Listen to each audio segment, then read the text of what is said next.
a wife, but let me tell you something. Being a wife is making sure you have the soap powder.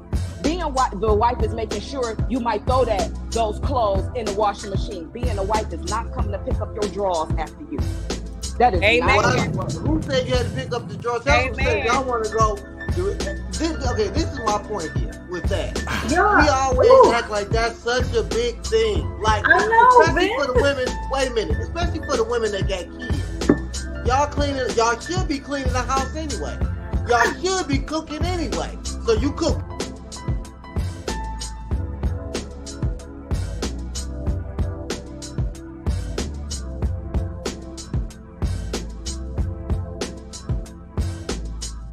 Great catch. I'm a great wife. I'm a great this. And it's like that hasn't been validated. All these single girls of yours too. I don't know. The one thing that I'm seeing is that when you're dealing with a grown-ass man, there it is. He has a vision and a purpose for his life. Facts. What he wants in the future. And what I see is that a lot of these modern women don't want to fall into and play their part in that purpose and in that vision because they have their own purpose and their own vision.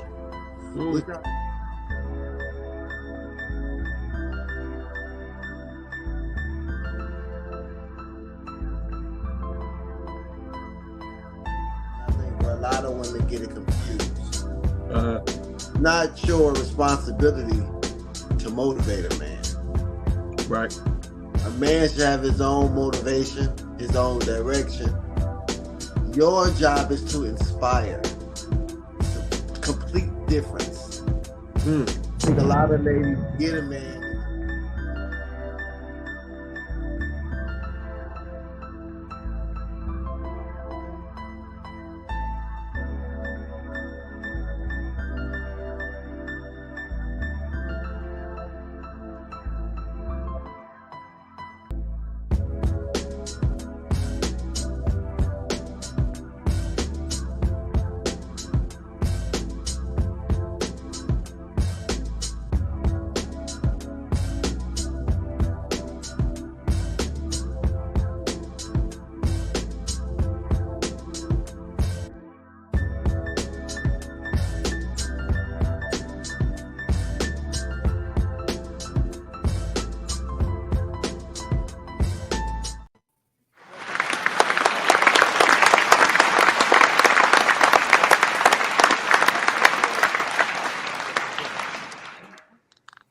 What's good, everybody? Welcome back to Kandid Konvos. I'm your host, Quade Price. We got Chloe on deck. We got Vince on deck. We got Mr. Research in the building as well.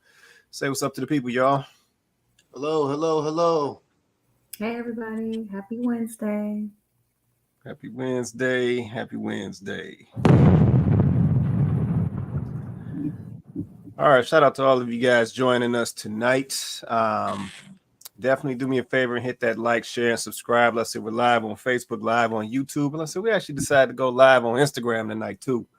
So we're live on Instagram as well. So shout out to everybody who's watching tonight. Drop a comment. Let us know where you're representing from. I'll mute you for a minute, Vince. Let us know where you're representing from. Let's say drop a comment. Yeah, let's say we here. Back for another Wednesday conversation. Let me do this real quick while I'm thinking about it. So I can get this out the way. So here's the link to join us on the panel. You can drop this in your Google Chrome, your Microsoft Edge. If you're coming in via an Apple device, you have to use Safari to come in. Just keep that in mind. You do have the ability to cut your camera off if you choose. We always encourage you to keep your camera on, better show, better engagement. As far as this link is concerned, we also have it in all of the chat feeds as well. So you can catch it at the Kandid Konvos page on YouTube tonight, or you can shoot me a message at Quay Price on Facebook. I can send it to you. Or you can drop a comment. We get it to you that way. Or you can drop a comment on Instagram. We can get it to you that way. So, yeah, we Kandid Konvos everywhere tonight. So, like I said, if you need the link, let us know. We'll get it to you however need be. I'll leave it up on the screen here for a little bit, just in case you need it that way. All right. So, we got that out the way. All right. So, we're going to get on into this one. Because, this might get a little interesting. So, Topic for tonight. Who is worth more, men or women? This wild right here. Who is worth more, men or women? All right, I'm gonna drop this link down for a minute. Listen, anybody let me know if you need the link. All right, we got a couple folks checking in. Kenyatta in the building. She said, happy Wednesday, everyone. Happy Wednesday to you, sis. Appreciate you holding us down on the show tonight. Donovan in the building. He said, what up, though? Greetings, good people. What's going on with you, Donovan? Appreciate you, brother, holding us down as well on this Wednesday night. I said, anybody who's watching right now, just do me a favor. Hit that like button. The likes are free. Hit that like button for me. Just helps us with our visibility. And getting these great conversations out to as many of us as possible. So do me a favor, if you don't mind, hit that like button for us. And that's it. If you feel inclined, hit that share as well. Okay. So let's get on into this one. Somebody try to break this down a little bit. So somebody sent me this video. We got somebody else checking in. We got J.U. Griffin in the building. He said, hello, everyone. What's going on with you, J.U. Griffin? Appreciate you, man. Supporting us, YouTube representing tonight. Appreciate you. Let's say once again, everybody hit that like button for us. Hit that like button. All right. So yeah. So somebody sent over this video. It's got a little. It's not a short video, but I'm gonna see how I'm gonna break this down. We might have to try to take it chunk by chunk. But yeah, we're gonna get on into this. So once again, topic for tonight. Who is worth more, the men or the women? The men or the women? Let's see what we got. The more you build a man, the more you open his options for other women. Okay? But when a man builds a woman, the opposite happens. Okay? So if he set the bar so high, right, with providing for you, spoiling you, taking you on vacations, just being your full provider and protector. If a woman did a man like that wrong, the chances of her finding another man like that is slim to none. That's why there's no risk involved when a man builds a woman. When he invests in a woman, when he spoils a woman, there's no risk in doing that because you set the bar so high that if another man will try to come in and replace you, he will fail at it. So true. Money gives men access to women that they would have never been able to pull had they been broke. Rick Ross, look at the women he was able to pull. Rod Wave, look at his baby mama. You think if he was broke and had no money, you think he'll be able to pull a woman like that? No. Look at Chris Rock, Kevin Hart. He's short. Look at his wife. Look at the woman he's able to pull, right? Wow. It ain't because they look good. It ain't because they tall, handsome, and fine, right? It's the money that gives them access to those type of women. So true. Who Jay-Z married to? It wasn't his looks that pulled Beyonce, okay? Look at Biggie Smalls when he was alive and he had pulled Faith Evans. Wow. Maybe back then in the 80s and 90s, Faith Evans was beautiful. Wow. She was that girl. Yeah, look how he was able to pull her. It wasn't his looks, okay? Even though you may laugh and be like, yeah, they ain't fine, but these are 1% men. This is so educated. Right? Who are rich. Look at Country Wayne. This man has 10 kids. And women was in the comment section when he did an interview talking about, that's the type of man I need. Wow. This man got 10 kids. But because he has money, a lot of women don't care about a man's past. They don't care that he created a whole bunch of broken homes. They care about his future. Right? Yes. But see, men, they care about a woman's past. That's why you don't give your prime years and your wound up to Pookie and Ray Ray, who can't provide for you and love you. When you build a man, just know that you are increasing his market value in the dating world. Thank you. And the opposite is happening with you because, see, the chances of a man running into a woman who got her life together, her own money, her own car, her own crib, her own motion is a lot higher than a woman running into a man who's doing better than her. The probability. I'm not talking about exceptions to the rules. There's always an exception to the rule, but the probability of you running into a man doing better than you is rare. Okay? So in the chances of a man running into a woman who's doing better than him is higher. He has a better chance finding a good woman. So true. For you men who get in the comments and say, I want a loyal woman who was with me through my struggle days. And my question to you is, why are you looking for love while you struggling? Yay. That's number one. Number two, y'all know what happened when y'all make it? Y'all choose the woman who was at the finish line the entire time. You leave the woman who invested in you, who took care of you, who fed you, who loved you when you had nothing. You leave her behind. And you choose the woman who was at the finish line the entire time. Talk to me. So that's why. All right, I'm gonna hold it right there. I'm gonna hold it right there. She goes on for about a good 6 minutes. Okay. So topic for tonight: who is worth more, men or women? All right. So yeah, like I said, I get all types of videos sent my way, so this is no exception. So the young lady had a lot to say so far. Like I said, we're about halfway through. She had a lot to say so far. So yeah, I wanted to have this conversation because I said this comes up. And we started talking about this worth and this money or this financial piece of it and building of men and all of these things, right? So I hear these types of conversations all the time. So yes, I want to go to the panel. Anybody down in the comments, drop a comment as well. Actually, hold on, we got a couple folks checked. Let me get that real quick. Crystal Reed in the building. She said, hello, let's see, good evening, everyone. What's going on, Reed? How you doing? Appreciate you joining us tonight. See, Donovan out the gate. Fact of the matter, men are the value holders. A man with value sets the pace for his woman. Okay.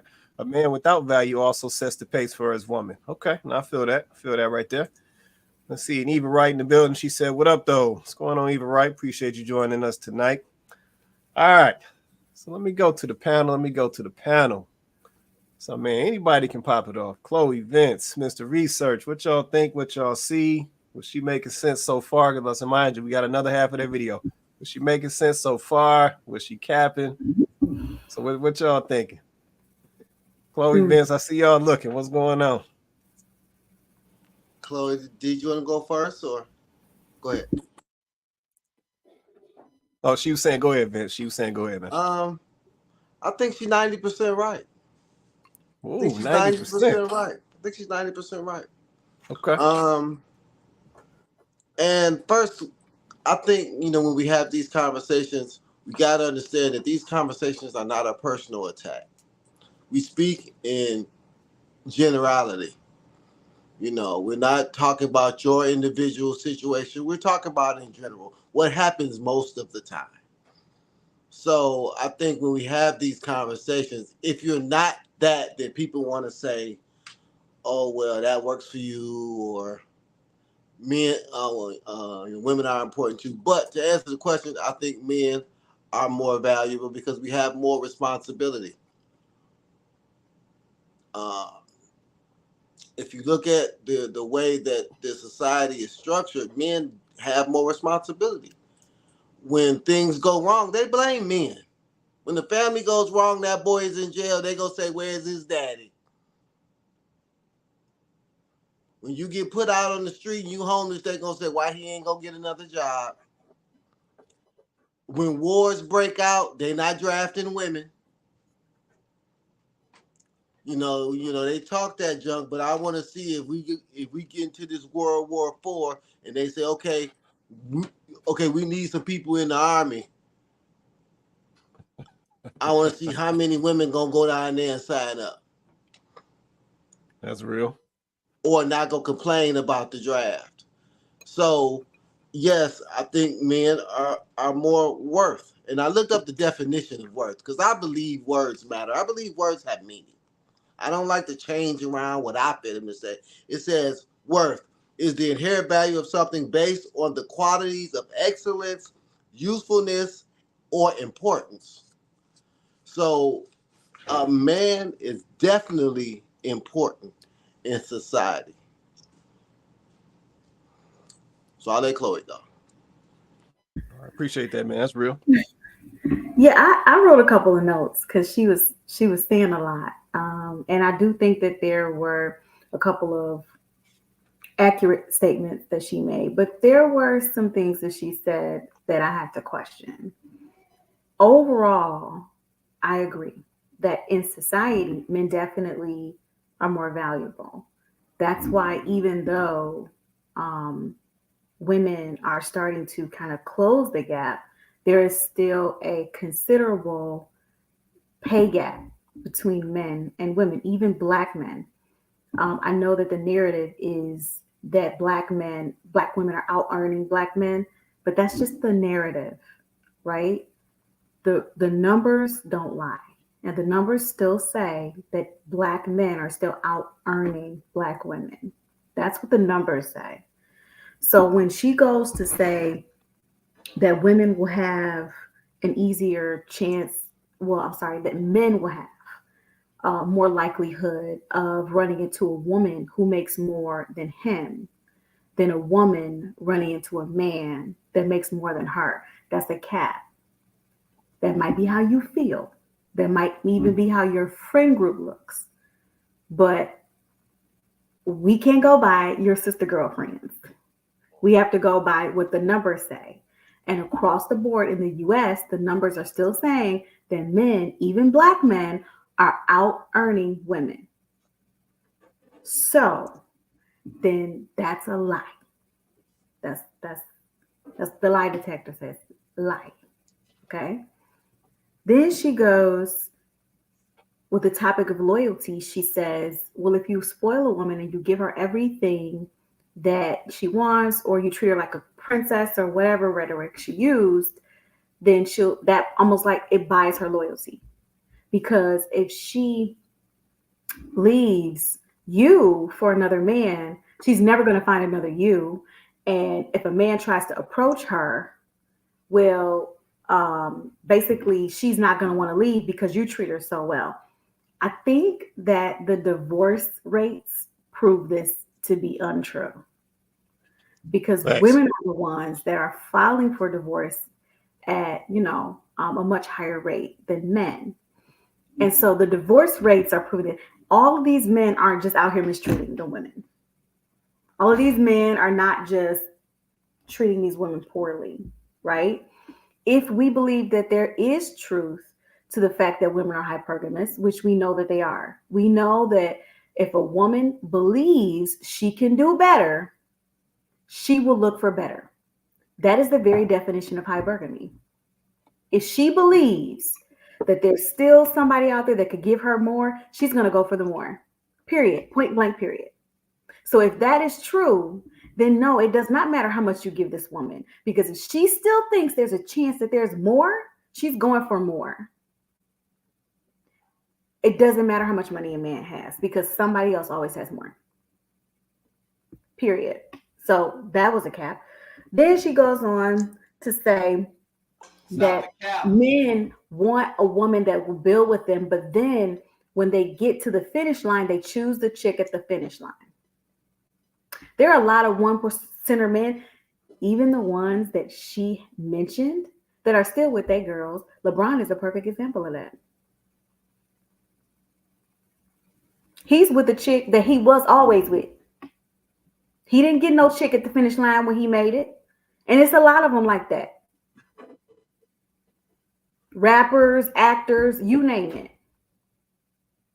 Now, she talked about exceptions, but that's an exception. There are some men who are falling in the exception column that will take the finish line women. There are a few, but most of these men want a woman they know are going to be loyal. They know that she's there for them, not the finish liners. Because at that point, they can have whoever they want. And of course, they're going to pick,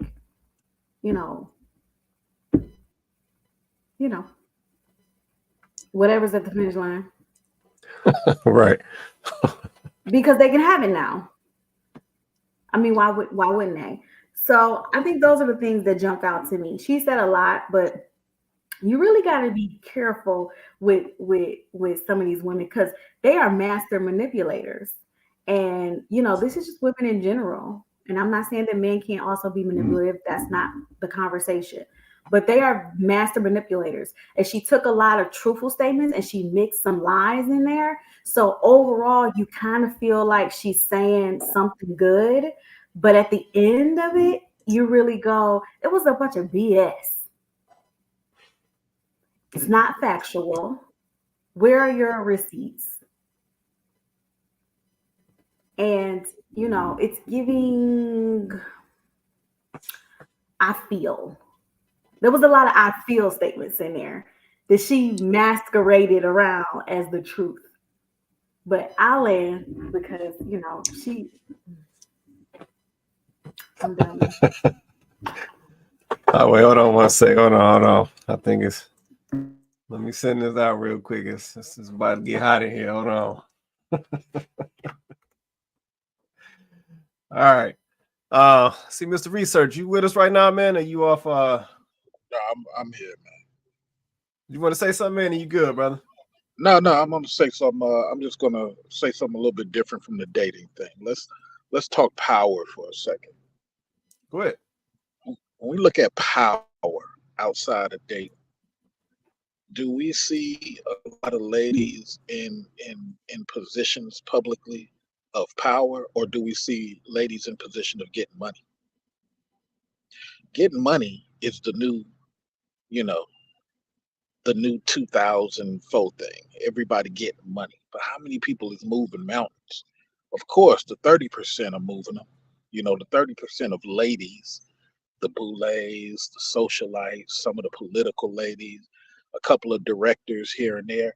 But didn't they just fire 4 prominent women from HR in very prominent positions? So we got to find evidence of this worth outside of dating. See, when we have a dating only conversation, we can get a lot of win-wins. Some of her points, just like the lady on the panel said, some of her points are relevant.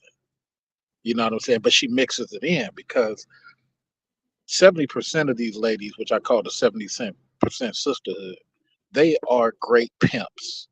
They use that verbal technique to throw you a poem, a fairy tale full of, like the sister said on the panel, feelings, and now you're being hypnotized by the feelings. But okay, let's go outside of dating. Where's that evidence? Yeah, you anecdotally got it here and there, but there's not a real big thing on that. So let's go to the dudes. Dudes got a lot of faults. But the thing with this society, this America, everybody is wondering, oh, what are these dudes gonna do? Are they gonna get upset? Are they gonna form like Voltron? And even though we're not as good as the ladies in some areas, one thing they do fear, well, a bunch of these dudes get upset. We gotta keep them divided some way, somehow. So I just look at it like people are making money, and when money becomes the measuring stick, then you don't see where power really lies. When money becomes the measuring stick, you gotta look at worth as it relates who can move needles without dollars. Who can move stuff without dollars? And I'm gonna land by saying this. Workforce. The women can come to our side of the workforce, the construction workers, the engineers, the security guards. We'll kind of make sure that them folks give our sisters a chance. But do many sisters do the same? Yeah, 20% of them do, 2 out of 10. But majority of them don't. But where's the worth? In medical, I got women complaining now that they can't control the Filipino women, that they forming like Voltron against the black women. They can't control the Latinas. They can't control the Pakistanis. And they said, brothers, where ain't y'all supposed to handle that? What to be women? No, we up here, Mr. Pakistan men, the white guys, Mr. Researcher, your signal breaking up a little bit, man. So your audio is breaking, man, just to let you know. Okay, so in conclusion, the ladies have to show worth beyond dating. beyond dating, beyond money. Because we as black men, beyond money and beyond sex, we do show worth. Alan. No, I appreciate that, man. I appreciate that. And to your point, though, Mr. Research, to your point, I think that's a part of the problem, man. I think, you know, just listening to the young lady in the video, listen, I got a couple of the points I want to touch, but just listening to the young lady in the video, I think we have adapted this mindset that a man is only worth essentially his wallet. Yeah, but I think that's a part of the problem. I said we've almost, as a society, attempted to remove majority of I call it the actual tangible value of a man, and we've tried to just reduce it down to his finances and essentially what he can provide.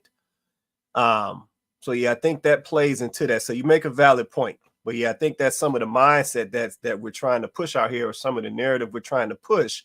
Because even as you listen to the young lady in the video, she makes a lot of those references, you know, with some of her examples of these men who would only be able to acquire these certain type of women solely based on how much money that they had. So, and I said, I think that for me, that is definitely skewed, because I say you're literally trying to remove all the other valuable pieces or the other valuable aspects of a man and trying to reduce that just to money. And we all know money essentially is just a tool. It is not something that we are always going to have. It is not something I would even consider tangible, because essentially if you work in a job, you can lose that overnight. So then what? So I've never subscribed to that. And I said, I noticed that the young lady used that, you know, essentially as her foundation for, you know, some of the points that she was making. Did you want to say something, Johnny? So you good? I have to catch up with what's going on first. Oh, okay, I'm gonna let you sit for a minute then. Okay. I wanted to touch it. Go ahead, Vince. Then I want to make a comment about the money. It's more, in my opinion, it's more than just the money, because aside from athletes, entertainers, people like that, other people that have money have worked for it. And so it's not the money, it's also the mentality that comes along with the money. It's the leadership. It's the being able to solve problems. So when you speak of money, you're speaking of more than just the currency. You're speaking about the mindset behind it. And what I mean by that, most men that I know who have money that work for their money, they have money because they're smart. They have money because they're leaders. They have money because they're men of integrity. They're men of character. That's what women is attracted to also. It's not just the dollar. It's what brings with that. Just like a man that might not have as much money, he might not have as much leadership quality, as much character.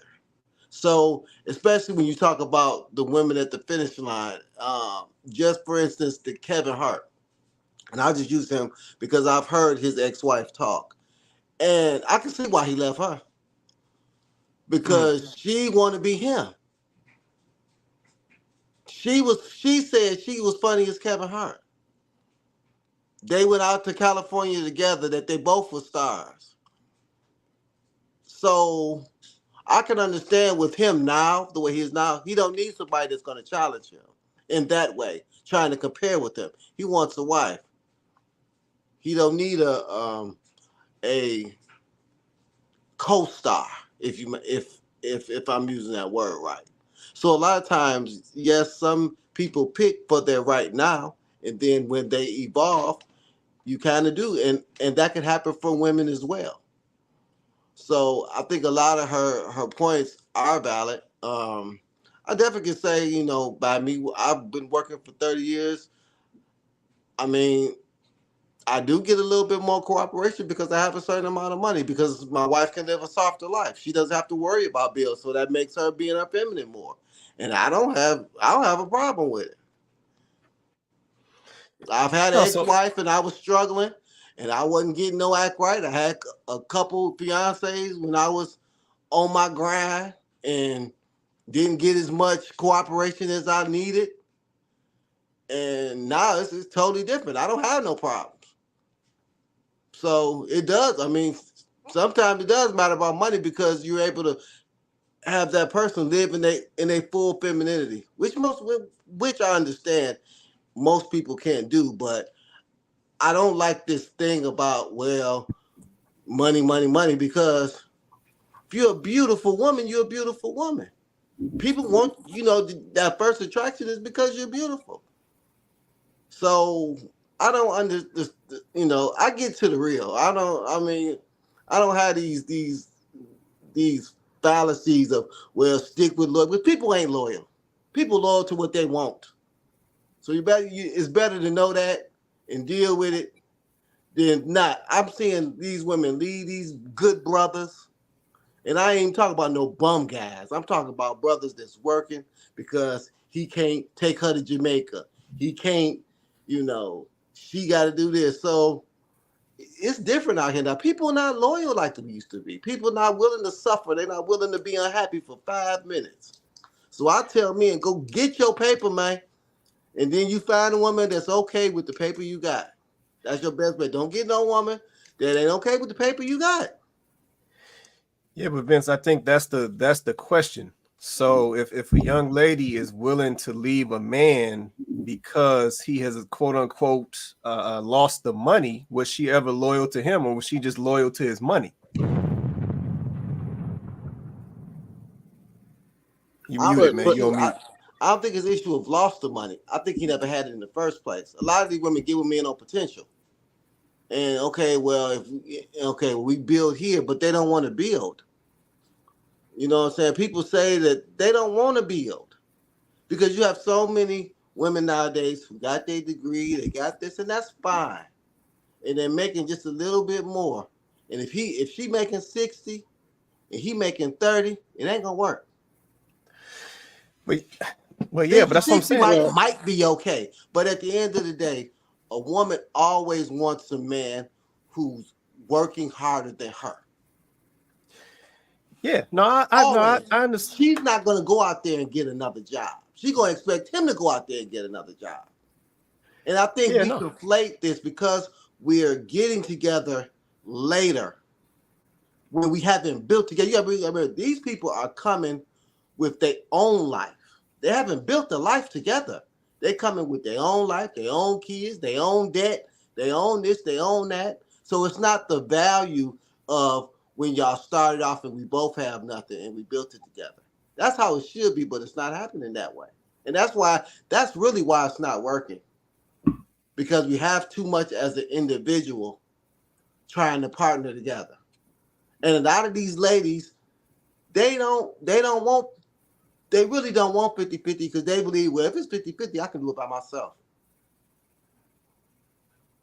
Unless he's 6 foot Wesley Pipes. and then that only lasts for so long.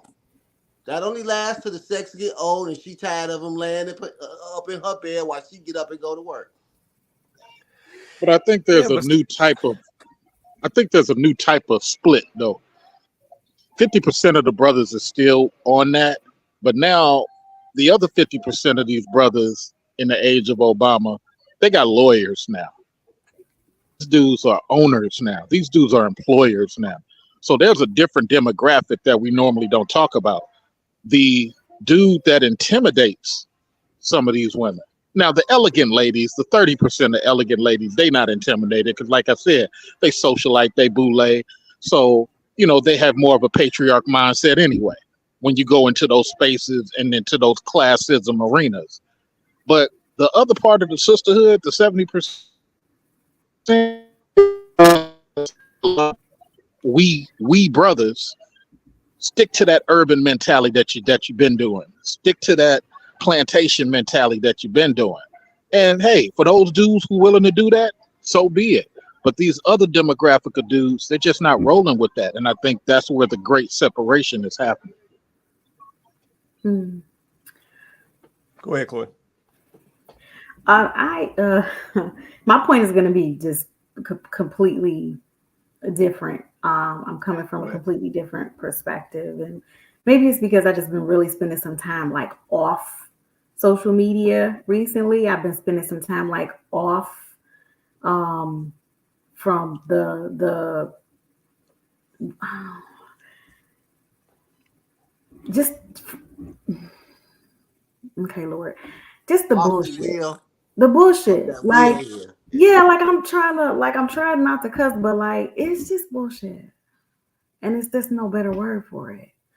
Like, we're sitting here talking about how a woman will be more willing to be feminine if a man has money.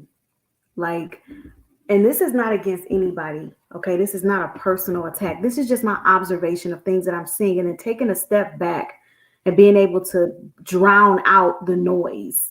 It's like, this is literally where we are. Now, my femininity is supposed to be conditional on what a man has. Yet,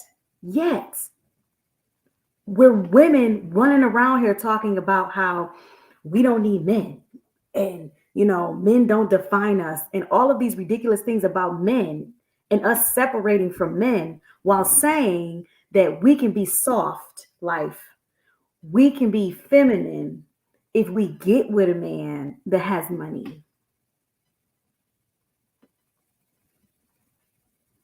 Let that sit. It doesn't make sense. You can't make that make sense. You're either feminine or you're not. That's it. You don't need a man to activate your femininity. It don't work that way.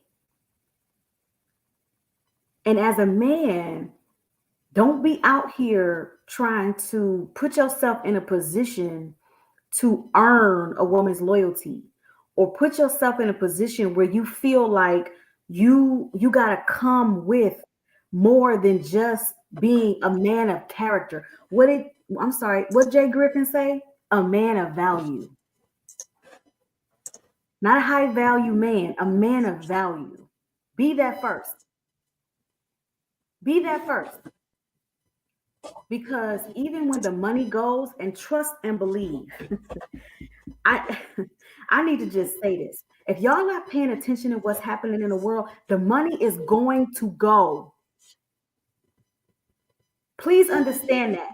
If you don't understand right now that your money is going to go, then you already behind. You're behind. And then what happens when the money goes? You better have something other than money. Soft life better be something more than your financial resources. Like, wake up call. I know this is YouTube talking points, and I get we got to have a conversation, but let's just be real for a minute. All of this is ridiculous.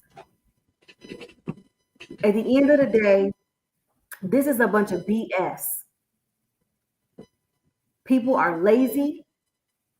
They have short attention spans. They're inconsistent. They lack self-discipline. They lack self-control. That's what we're seeing. Women want a man that can afford to support their lifestyles as well as his lifestyle, because she ain't finna give up none of hers. She want to work because that's become her purpose. That's become her identity. That's become what has fueled her.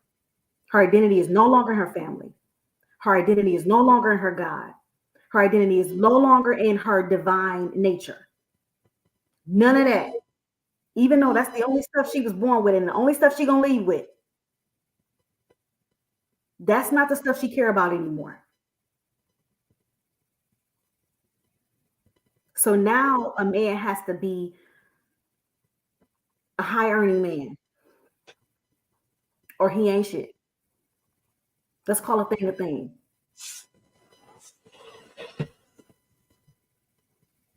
And I'm just at the point now where I'm like, it's all cap. I'm sorry, I'm a land. That was just a vent session that I had to go on because I'm listening to this like this is crazy. Men, do not co-sign this behavior. Do not co-sign this behavior. It is not okay. It is not okay for you to feel like your woman is subservient to you, not in a bad way, ladies. It's called humility, not slavery. Because she knows financially you're good. Because what does that look like if you suddenly become financially not good? And every single one of us in this country who lives up under this government is susceptible to that happening. Very susceptible. None of us are secure. Not one. So you better get real about what's real. That's real. No, we appreciate that right there. You want to say something, Janice? You good? Or you still chilling? Okay? So what is the main topic? The main topic was about who was worth more, men or women. So there's a young lady. Let's say we still got her second half of the video. I might go ahead and kick her second half of the video off. Okay. Let me see. Women don't build no man. No way. Because pick-me's never get picked. So They're always overlooked. So women, you gotta ask yourself, are you gonna be the woman out of his league, or are you gonna be the dream girl? Those are two different type of women. Let me know in the comments. Come on, let me know. Are you a dream girl? Most men will never reach their prime years. No because your prime is when you got money. Thank you. Because that's his currency in the dating world. If he ain't got no money, he not valuable in the dating world. No way. Okay? A woman's currency is her beauty. Yes. So most men would never experience those type of options in his lifetime the way a woman will. So yeah, they hit the wall too. There was a study done on a man who was 35 years old. And he went on a dating app and he had only 2 women that was interested in him. Then it was a woman who was 35 years old, multiple kids, and she had multiple matches. Men who wanted to date her. Wow. Yeah, so when they try to tell you women at 35, we're washed up, we're leftovers, I'm telling you, they hit a wall too. If you ain't got the money, these young girls are not trying to date you because they love you. They want providers and protectors. So if you stingy with your money, if you're not trying to spend on her, you're not going to have options like that. So true. See, when a man is leading with his looks, he's leading from a feminine place. Thank you. And when a woman is leading with her money and her accomplishments and her degrees, she's leading from a masculine place. So it's all backwards. Your currency is your beauty as a woman. Prioritize beauty and fitness. Yeah, you need to have your own money. Yeah, you need to have your own motion. Because if you give somebody the power to feed you, you'll give them the power to starve you. And we ain't doing that. Thank you. But you ain't getting no money and building no man with it. No way. That's what you not gonna do with your money. I'm done. You gonna get your money and you gonna take yourself on trips and love on yourself. Thank you. And he gonna have to meet you at that level, or he gotta find somebody he gonna have to date down. Period. No. So y'all let me know in the comments. Man. Are you the dream girl or you the woman out of his league? Thank you. Let me know. Come on, let me know. I love you, girl. All right. So that was the second half. You got a little gist, Janice? I mean, kinda. I mean, I'm still confused, but I'm trying. I got you. Well, let me just say this. You are confused because you missed it. You confused because she's confusing. Oh, yeah. No, that's true. That's confusing, girl. Yeah, no, let me say this. The young lady that did the video, I said, I'm not even sure who she is, but shout out to the video. Let's just provide the context for the show. She's very slick. Yeah, she's very slick in how she's shucking and jiving that thing. So I'm gonna give her credit for that. But like I said, she makes some points. And like I said, I have to question some of these points. So she talks about the man's currency in the dating world is his money. She talks about the woman's currency being her beauty in the dating world. And my question to that is I think that's cap. If I think that's cap, to be honest, but that is a mindset that we've adapted. Yep, literally. Yeah, I was just counting how many times this young lady said money in the last half of that video. Literally. It's just money, money, money, money, money. Yep, and the problem that I see in that is we are using things that essentially are going to be fleeting to us as essentially the standard for what we out here doing. Yep, and that's a problem. Like I said, money is temporary. Yeah, but it's not something that we are always going to have. Let's just be honest about that. It's not something that we've always had. Let's be honest about that. Yeah, money is temporary, but we're using that as the standard to how we're going to look at these guys. Yet when we go to this whole aspect of beauty being the woman's currency, yeah, there's so much more to a woman than just her beauty. Yep, to Vince's point, the beauty may get you in the door, but it's going to be the other things that's going to sustain you. Yep, and we all know over time, you know, saying young ladies may, I don't know, gain weight or have children, and that causes them to gain weight and so forth, right? So that whole thing may go through changes as we get older, but yet we want to use that as the foundation for how we situate ourselves now. Yep, and that's flawed. That's flawed thinking. Yep, that type of thinking is why we seeing a lot of the separation and fallout that we see now. But yet we want to weigh so heavily on those things. And I would consider those things material. Yeah, these are not truly tangible things. Yeah, we're saying that this woman's currency in the dating market is her beauty. So that may explain why we see so much plastic surgery now. Why we see so much weave now, why we see so much heavy makeup now, because we're putting so much weight on these things that I would consider as non-tangibles. But then we want to try to normalize those things or normalize that mindset and make it like it's okay. And it's not okay. Yep, it's not okay at all. It's actually our downfall. Because at the end of the day, it's the stuff that's not going to truly matter as time goes on.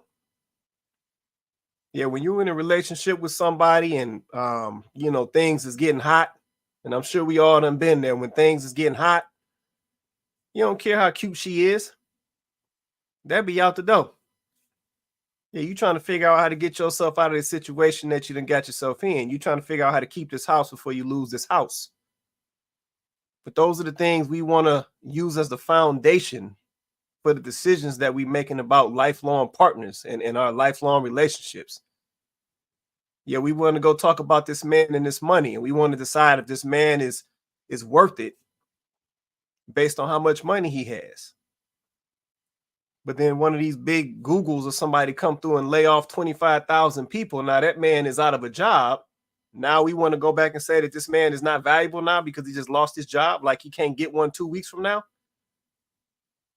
So that's what I'm saying. We really got to look at our mindset. And like I said, this young lady in this video, she is shedding a light on that. Yep, if you listen to the undertone of what this young lady is saying in this video, it's all selfish.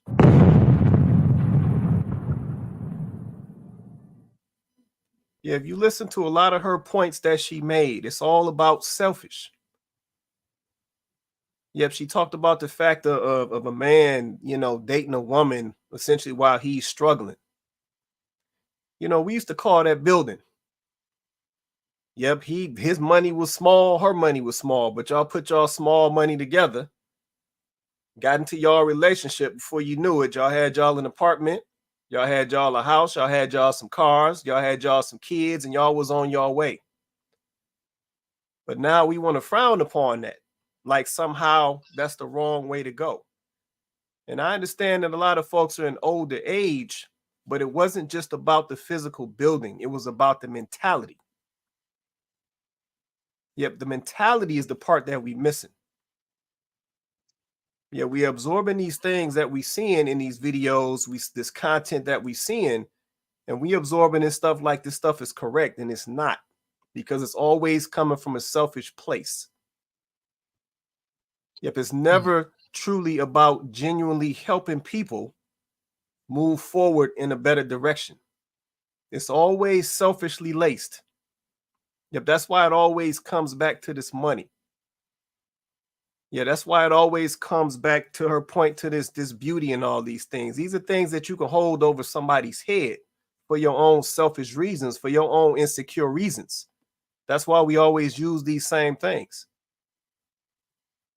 Yeah, but even in her one of her other points when she used Kevin Hart as an example. The next thing that came out of her mouth was he was short. Why that matter? See, once again, here's another leverage point that you can hold. Why does that matter? But short does matter because, let's be honest, most people have a attraction though. Like most women want a man over 6 foot tall. Okay. Most men want a woman that has hair. Men like hair. Men like natural hair. So I think that she has a point to a certain extent. And when I say money, it's not you got to be making 100,000. You got to be making 150. My thing is when I talk about money, I talk about purpose. I talk about passion and living and working in your purpose and your passion and finding you someone that will work with you on that level. That's why I say if you're a teacher, teachers don't make a lot of money, but they're in their passion and they're in their purpose. The problem is we don't evenly yoke and we get somebody who's not going to be satisfied with a teacher's salary. She's not going to, you know what I'm saying? And you might say, well, that's wrong or that's what it is what it is. You just have to find somebody that you're evenly yoked with. I used to do mortgages years ago. And I used to do mortgages for people who lived in Allen Park, Hazel Park. He made 50, she made 30. They had a house, they had kids, they had the American dream. But then I would do mortgages for people. He worked at Chrysler, she worked at Ford, and they made $200,000 together and couldn't make it work. So what I'm saying is I'm not saying a dollar amount of money. I'm saying more so purpose, more so passion than money, than the currency of money. I think that's and then we also have to realize, Quay, I understand what you and Chloe are saying, but when you get with somebody over 35 and you already got kids, you already got debt, you already got this, you already got that, money matters. She ain't gonna build with somebody who making 30,000 and she making 80. It's just not gonna happen. It's not realistic for her lifestyle. Now she 21 and he working at McDonald's and she working at Tropical Smoothie and they got a 1-bedroom apartment and they sharing a car. They ain't got no kids. She ain't got $100,000 in debt. He ain't got no child support. He trying to find a way to pay. It's easier. But when you dealing with over 35, it's a whole new different ball game, and money matters. Purpose matters. And so, yeah, when you have a little bit more money, it makes the situation easier because you come in with things that money needs. You can't love a mortgage payment. You can't love on a child support payment. You got to have that money. So I get that, Vince, but because my thing is, I see so many men who are good guys, quality guys, love their kids, love their wife leaving them. Because he don't make a couple dollars more because she want to go because she ain't satisfied with the house in Southfield no more. She got to go to Bloomfield Hills because her girlfriends live out there. She ain't satisfied either with the Toyota no more. She want a Mercedes because the girlfriend got a Mercedes. And she said, well, you need to go out there and get a job. And it just is the way it is. And a lot of these men, they put themselves in these bad situations because you should have never been with her in the first place. You should have got you a nice little girl who was okay with driving in the Toyota. And y'all build together. And if the work increases your income, then the work increases your income. So I understand all this get with it for your purpose, but these women is leaving these good men. And that's why they get on these panels and be talking about this woman gonna take me for everything I got and they don't have nothing. So I think that we have to, and the only good answer for all this is figure it out earlier. Right, but everybody doesn't, like you pointed out, and we are dealing with a situation and I think we talked about this, touched on it last week, but we're trying to speak from a place where things are broken, right? And because it's a broken situation, it's not going to come together the way that it should. So let's put that to the side, right, for a second. Let's put to the side that you didn't meet your person in your 20s, so you guys didn't get to build together and you didn't have that opportunity. Okay, let's put that to the side because that's not a lot of people's situation. Okay, fine. But my point still remains that when you're basing your decisions off of the money, a lot of times, unfortunately, though, that's why you're unhappy. That's why those marriages couldn't make it. That's why the $50,000 man with the $30,000 chick can make it, because your decision should not be about the money. I'm not saying go get with somebody that can't even afford to take care of themselves. I would never tell you to do that. That's ridiculous. But if we're talking about a woman saying, okay, I have been blessed enough to get to a point in my career where I make $80,000 a year. I found this man that really wants to love me. He makes 40 or 50. Yeah, I get it. It's a difference. I get it. But like you always say, Vince, that's 40 or 50 that you wouldn't otherwise have. Put y'all money together, and now you guys are a 6-figure plus home. You can live well. You can live well together. That's why I don't understand. Like, I get it. Okay, I understand. Is it the visual of it that he makes less? Is it just like the visual? Because I'm like, once you put y'all money together, y'all doing well. A lot of families don't have that kind of money. So is it just the visual? Because I guess I don't get it. Aren't we all just trying to get to the point where we're making enough money to live comfortably? So if that takes both of us coming together and we can live comfortably, then I guess I don't understand, what are we doing? Like, we talking ourselves out of a happy life. A woman saying, I don't want to get with a dude. Okay, maybe he don't make as much of me, but when we put our money together, we going on trips. We go because together we in this thing. But I guess you'd rather be bad by yourself than to have a man that, okay, maybe he's making a little less, but he's good with his money though. So once y'all come together, like, boom, y'all got investments now, y'all got savings now, you go on trips now. I don't understand. That's what I'm saying. It's just we're not prioritizing it correctly. I'm not saying that at 35 you should want to build with a man. Let him bring what he has. You bring what you have. Y'all come together. And I guess that's what I don't understand, why it's all or nothing. Go ahead. Let me let Janice go. Go ahead, Janice. I have a question. I guess I'm just confused, right? Just based off history, since mankind, like, money has always been important. Bruh. It's always been important. Like, people, like, even through marriage, like, people want their daughters to go to the man with the most money, with the most wealth. Like, so I feel like, is it just Black American women have to settle for less money? Because it's confusing me, because even like Indians, like, they ain't about to be married. They don't want their daughters. They're like conscious of that. Like, why other cultures are like, I want you to get the best man, the wealthiest man. So is it just like we want Black American women to settle down with less wealth because of the situation we're in? When in other cultures, that's like around the world, that's what it is. The man with the most money, he gets the better wife or the better family. That's why I'm just like confused. Is it? Let me answer that one. A quick moment. Can I interject? Let me answer that one. I ain't spoken a moment. Okay. Go ahead, Mr. Research.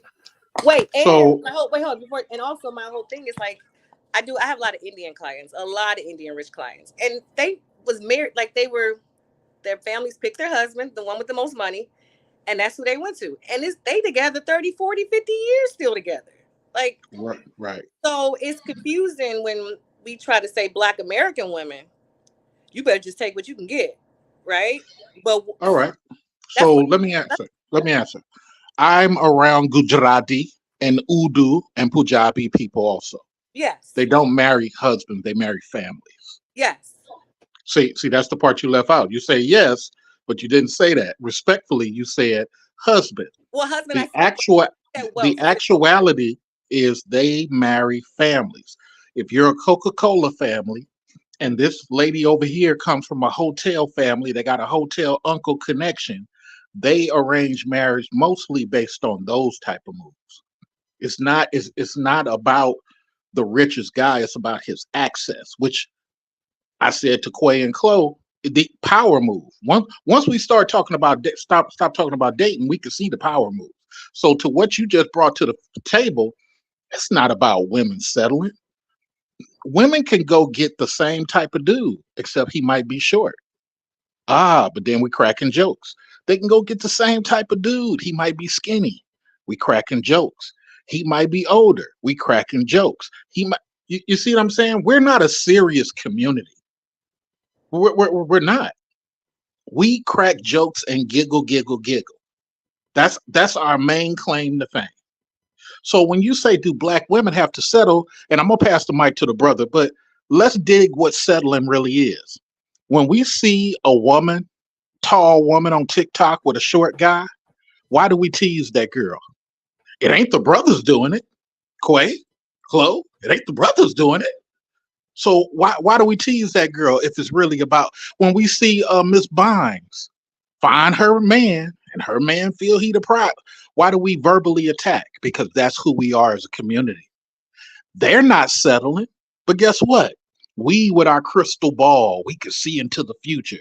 What it is we black men, half of us have been dumb for very long, and we've been servants for very long. And some of the sisterhood do not see us as human beings. They just see us as people who should serve them. So when you say settle, the Japanese girl is with a short, hairy chest dude. She ain't thinking about settling. She just, hey, this is a great dude. He treats me well. The Latina, the Jewish, all these people, the majority of the percentage of them do not look at these things that our community looks at, because we're operating from a plantation mentality. Oh, he got to be the biggest and baddest. Even Africans don't even think like that. The majority of them, maybe the ones above Congo, but the ones below Congo definitely don't trip like that. So I just think there's an inconsistency, sister, when you ask that question. I didn't say about looks though. Anything in my conversation? No. I didn't say you did. Oh, yeah. I didn't say you did. I was just talking. But go ahead, brother. That's what I'm saying in the wealth aspect. I get what Janice is saying, but in all those other cultures, they're not coming with babies. They're not coming with somebody else's baby. They're making their own babies. So what I'm saying is that the value of that man is different when you come to the relationship with your own life already. You already had your kids. You already done bought a house. You already done did this. So yeah, a woman feels like they're settling because a man is not improving her life. Because she already had, and did you just hear what I said? Improving her life, not our life. Mm-hmm. Because you've already done started our life on your own or with somebody else. Mm-hmm. And y'all divorced, and now you got to pick it up down the line. So all I'm saying is it's just the reality of life. Women are going to think that way because they already, so his value is not a father because she already got her kids. Well, as the person that's actually dating, right? Mm-hmm. My biggest issue has been men with kids. Like, it's hard. It's hard because, not to cut you off, but it's different unless he has those kids. Unless he's a custodial parent. Let me tell you something. These women are leaving these kids with these men nowadays, and it's becoming pretty common. Out of every back-to-back man, they are single dads. Like, these women are like leaving their kids and doing their thing, like wanting to run their businesses. They leaving their kids, and so I'm feeling like I'm not trying to raise somebody else's kids. Like, if they older, they teenagers, cool. But a lot of women are leaving their kids with the man because that's what it's been preaching. Like, well, leave the kids with the man, and that's what they doing now. Okay, to be fair, this though. Is wow. Go ahead, Chloe. Go ahead. Okay, to be fair, right? Like, and this is not a personal attack on you, Janice, because I've been hearing that too, right? I have been hearing about more women saying, I don't want to deal with that. You know, that he has his kids. I don't want to deal with that. She'll say that though while she also has kids. Now, mind you, maybe her kids, like you said, maybe younger, older, whatever the case may be, different ages. But I think it's crazy that as women, because we're not gonna single one woman out, we're not gonna single Johnny's out. As women, I think it's kind of crazy, right? Like, I've just been really introspective. So I really hope that in 2024, if we're gonna do all of this deep mindfulness and all this stuff, we're gonna start with ourselves. But I think it's kind of crazy for women to say, why is it that we have to settle, right? Like, and I think that Mr. Research hit it dead on the head when he said, like, other cultures are doing what y'all call settling. They just don't look at it like that. Y'all are ones calling it settling. They just, I found a good man, you know, like, and so I'm with him. He might be tall, skinny, short, corny, whatever, but he's a good man. So I'm good. Y'all calling that settling. And then it's funny that women who did not prioritize, okay, Lord. Women who did not prioritize holding on to their virtue. Women did not prioritize waiting for their husband before they gave a man a child. Women who did not and still don't prioritize their health. Women who are not prioritizing their natural beauty, they bought everything on them. Women who, they didn't prioritize their time. So now they're older, now wanting to get married and now wanting to have this life. Those are the women that are now saying, why do I have to settle? Are you thinking about what the man on the other side is saying? Because he might be saying, why do I have to settle for you? The man that you want, that you feel would put you in a position to not settle, is looking at you like, why should I pick you? You didn't prioritize any of the things that I just said. You didn't prioritize any of the things that matter to me as a man. Those are the things that matter to me as a man. I don't give a damn about your career. I don't care. You didn't prioritize the things that matter. And now you want to ask me why you got to settle. Make it make sense. Like, have we not had enough yet? Can I say something? When I say settle, I'm not talking about money. Like, I didn't date too many broke dudes these last couple years. So mine ain't about money. For me, settling is not about money for me. Take your pick. It really wouldn't even matter. It's characteristics and moral values. Like, for me, I had a great dad. So it's hard to find a man who also had a dad, who was raised by his dad. At this age, a lot of these single men were not raised by their dad. So we don't align really well. It has nothing to do with money for me. I just want a man to be honest, it sounds messed up. I want a man that was raised with a father. That's my set. For me, I know it might sound like it's a hard one, but that's when I say settling, it's not about money. I didn't date a lot of men without money, but that's just what Janice is looking for. Somebody that had a father. For me, that's just where I'm at. So I wanted to ask you that, Janice. So when you say that you're looking for a man that was raised by a dad, so that must translate into something. So the guy who's not raised by his dad, what is he missing that you seeing? I don't know. I just they're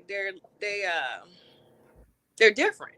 It's just they're different. They have a little bit more women qualities to me. The ones that were raised by their mothers and their grandmothers to me. There we go. A bit more emotional, and they can't control their emotions. That's just what I've noticed. I mean, I used to be like, oh, I'll just date, and keep dating. But if after a certain point, it's like, okay, I got to put my standards back up there. And that's just one of my things. It ain't got to be his daddy. It could be his granddaddy. It could be his uncles, you know. But he was raised with some kind of man. It's just me for settling. So it has nothing to do with money.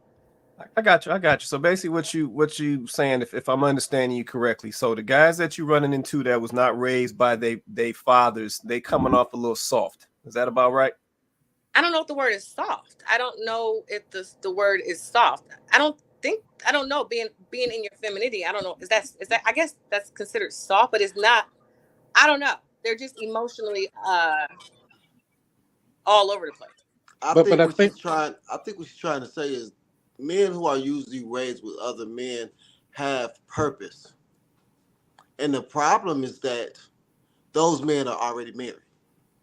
Because those men had a father who was a husband and had a mama who was a wife, and they seen that, and that's what they wanted, and they probably got it early and not waiting until they're 40 years old to start having no kids. So you kind of got to choose with what you got left with. You don't qualify for the brand new car. You got to go to the used car lot and pick the best one out there if you want one. Yeah. And that's just what it is. But most women will say, "Well, I just don't want one, and I just girl trip and go hang out with my girlfriends for the rest of my life," instead of picking what's available and being happy with that. Those ones without daddies, like they got. Well, my thing is, a lot of these ladies should have thought about that before you done went out there and did something different. Because either you want one or you don't. Because what he's saying is true. And I'm okay with that. Like, go ahead, the women can have them. Like, I'm okay. I'm not going to let somebody, like, my energy is too positive. I'm too positive. I just don't want to deal with that type of energy. It just messes with me and my kids' life. And that's okay. But see, here's the thing. Taking it off of you for a second and just the theory of your situation. When Quay asked you the question, you was very definite in what type of guy this category is in. But when he asked you to articulate your definition, you paused. When he asked you to explain in detail, you couldn't expound. So couldn't that's before. A bit more No, seriously. Because see, when the other brother jumped in, he was more defined in his theory. Like, here's why, and you have to do the used car. So I think what happens sometimes when ladies have this approach, what type of father is that? I have a patriarch father. I don't have a matriarch father. My father is very much sons and nephews. That's his mentality. So just because I'm with dad, raised with dad, doesn't mean I'm going to be like most black guys putting the queen first. No, my son's going to come first. That's how I'm raised. Some people not going to rock with that because they're used to the dude who was raised wife first, daughter second, son comes third. Some people don't rock like that. And then I have to say to you, just as a solution, sometimes it's about going in other classism environments. Let's say you're an engineer lady. You need to go to that engineer event in Michigan. You need to jump on the plane and go to that engineering, that white affair engineering dance situation in Chicago. You need to go where some of these dudes are who's not the dudes that you're complaining about. But guess what? They got lawyers. Guess what? They don't necessarily kowtow. You might have to approach them at the punch bowl. It might you might not be able to sit back in the event and wait for them to come to you. You might have to go on a used car sale, but at a $200 ticket event. Yeah, that don't bother me. I'm an aggressive woman. I approach men. That's not like my problem. I'll approach a man. If I'm interested, I'll approach. I did it last month. Like, that's not my issue. It's just, that's not an easy thing what I'm looking for. It's just not easy. Okay, I hear that. Let me try to get a couple of these comments. I know comments have been getting dropped. Sorry about that, y'all. Let's see. J.R. Griffin, he said, J.U. Griffin, sorry about that. I think the issue is most women feel they all qualify for wealthy men, no matter where they are in life. the female lawyer, the female secretary, the beautician think they all get the same man. Okay, appreciate that comment right there. See, Kenyatta said, what is considered settling? And this the question of the century. I don't know, Kenyatta. I don't know. Let's see. Donovan said, a woman not wanting to assist in raising a potential husband's kids, ? But the man is expected to raise her kids. There it is, Donovan. I'm going to leave it right there. There it is. Let's see. Kimberly Taylor. Shout out to Kimberly Taylor joining us tonight. She said, I just feel like toxic influencers have widened the rift between black men and women. Black men and women essentially want the same thing, a good mate. Stop listening to the passport bros and the non-Cheesecake Factory eating sacks. Be discerning, but also be open to love. So, Kimberly, I appreciate this comment right here, right? So, some of these folks, as you mentioned, these toxic influencers, they definitely play a part in, helping increase this rift that is between black men and black women. The only thing I have to question based on a lot of the stuff I see out here now, Kimberly, is this point that you make about we both essentially want the same thing, a good mate. And I think that's where the struggle is coming in. Yep, you don't hear that like you used to. Yep, somebody saying they want a good mate. Yep, that definition used to look different. Yep, it used to be I'm looking for a guy who's respectable. I'm looking for a guy who treats me good. I'm looking for a guy who has a good relationship with his mama. Like that description used to sound different.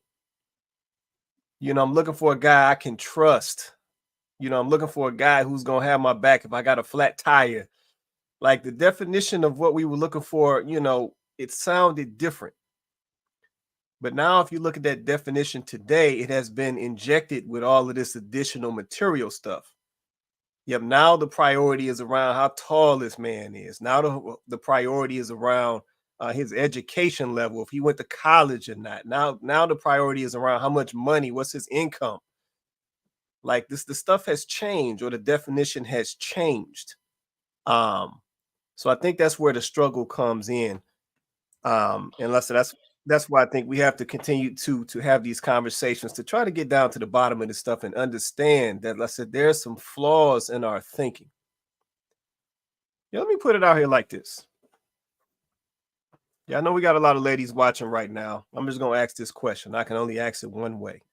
So question to the ladies. And like I said, ladies, be honest, because this is an honest question. Yeah, do you think that there's any flaws in your thinking?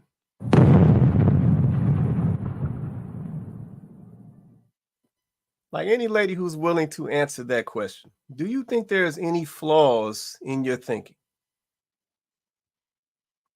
If somebody drop me a comment. Crickets. Drop me a comment. Crickets. No, I'm just curious. Yep, I'm just curious. And like I said, I'm not here for the blame stuff. Yep, I honestly, I want to see this corrected. Yep, and I want to try to do my part personally to correct this. But some of this thinking that we have taken on, it is flawed.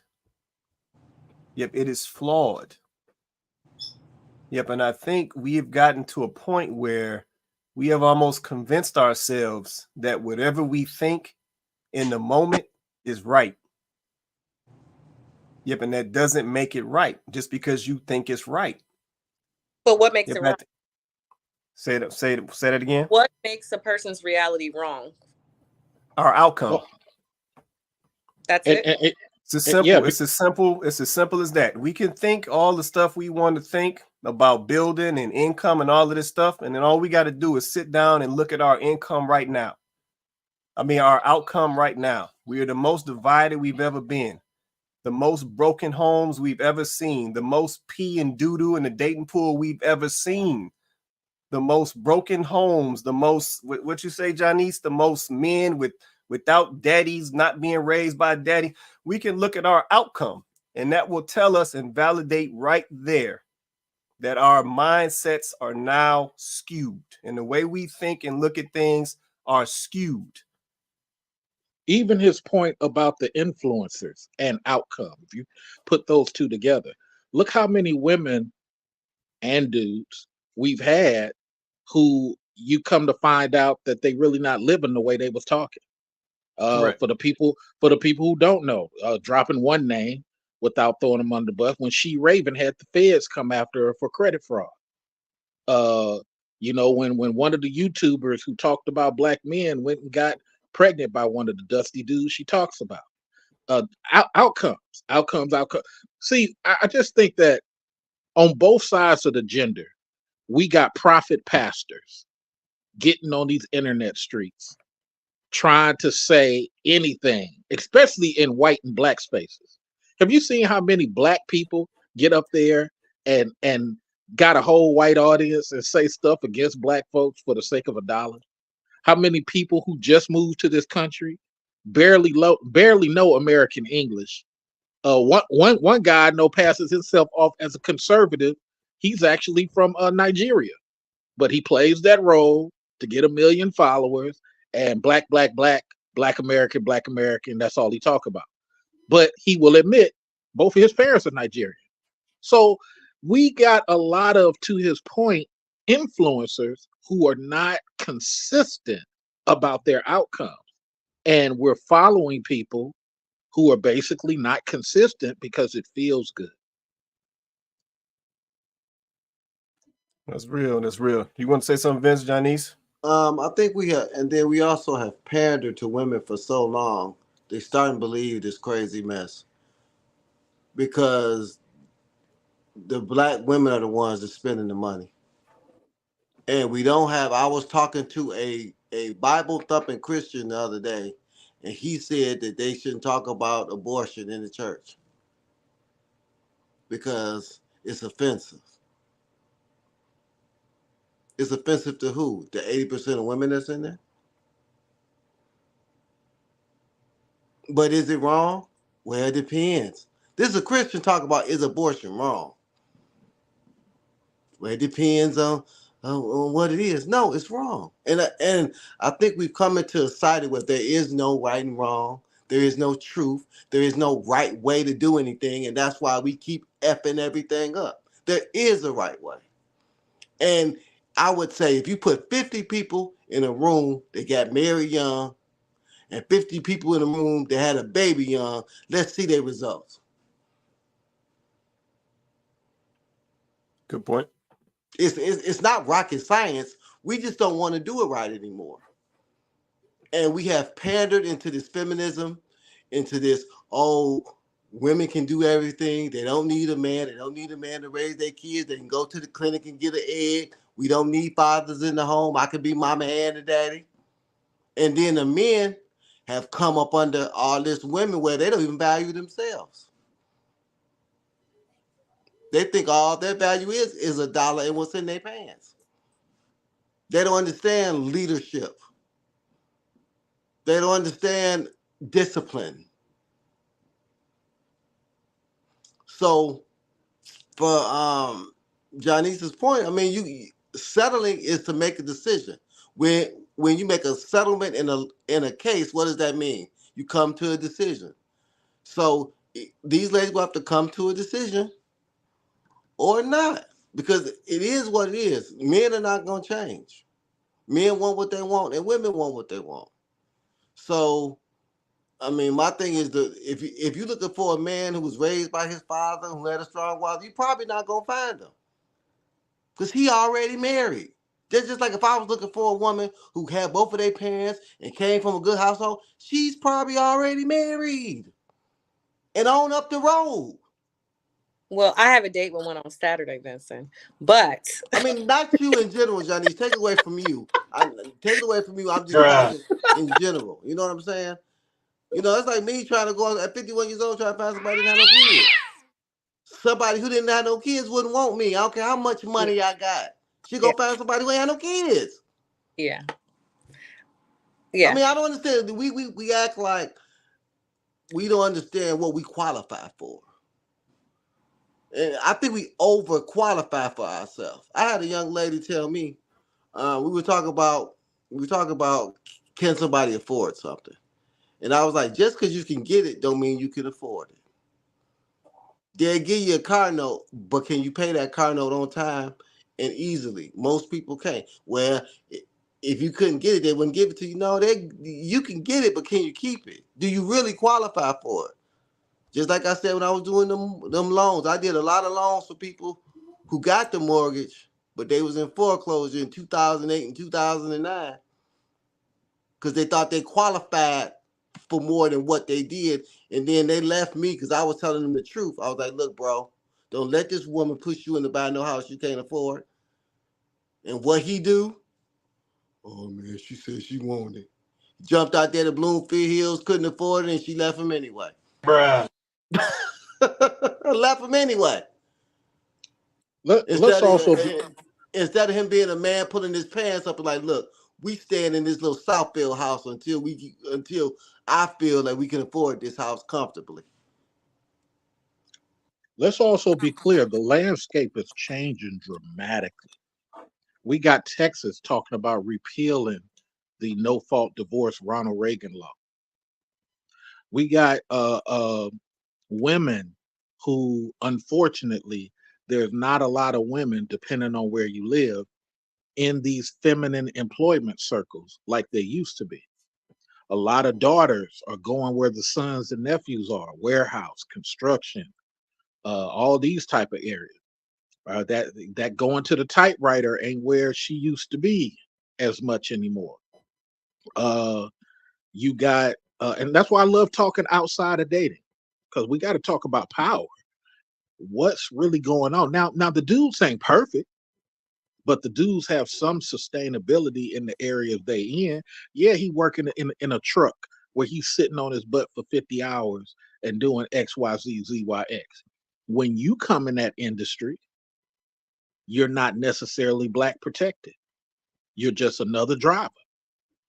And you gotta understand that. When that one lady got arrested in Dubai, you gotta understand, ain't no black men with their fists ready to protect you and something that you create. Those other two ladies that got arrested at the nail shop, ain't no black men with no muscles. It's just you. You know, so what is worth? What is power? I just look at it from the standpoint of, I want our ladies to win, but I think that many, not all ladies don't realize the 8th grader and the 12th and the 12th grader, they don't care about blackness the way we do.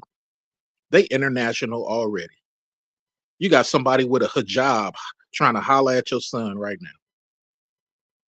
And you know, and then you're going to be 50 soon. And not to mention in the areas I'm at, surrogate children is going to be the new thing of 2030.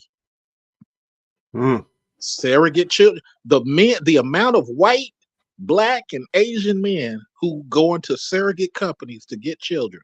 See, the only people who could laugh at them is the urban man. Oh man, you ain't got no woman. These white guys don't care to laugh at their counterpart. Oh, really? That sounds amazing, Bob. The darn Chinese dude, he don't care to critique that. The only one who gets mad at this stuff is the urban brother, Latin, white, urban white guy. The urban guy is the only one who get mad at it. Wait until that start exploding on CNN in 2030, 2035. Then what?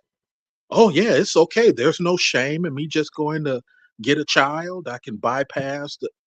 Why would you want to bypass a wife? You're not a real man. See, all that shame language is starting to go out the door. And people going to have to take real decisions. And you might have to do like black men do.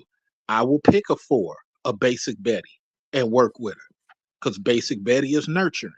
Basic Betty speaks a second language. Basic Betty got that master's, and I believe she will teach my children how to have a 3.8. But I think gone are the days of the 1990, I can do what I want, I can say what I want. Okay, you can do that over here. I'm going to go over here. Notice there's less and less black men on the internet complaining than what there was in 2006 and 2010. Less and less. It's a good point, man. Valid point. Johnny's, you had that look. You want to say something? Or you good? No. No. Somebody said something about when I said dating people with children. I don't have a problem with dating with people with children. My issue comes in single dads are a lot different than single mothers. A lot different. There's a lot of things differently. Women, we tend to have communities around us. We tend to go to church. We tend to have friends. We tend to have a big social group around us. So we have somebody to help us with our kids. Single dads don't move like that. They move in the sense, I don't need nobody. You know, that's how they move. I don't need nobody.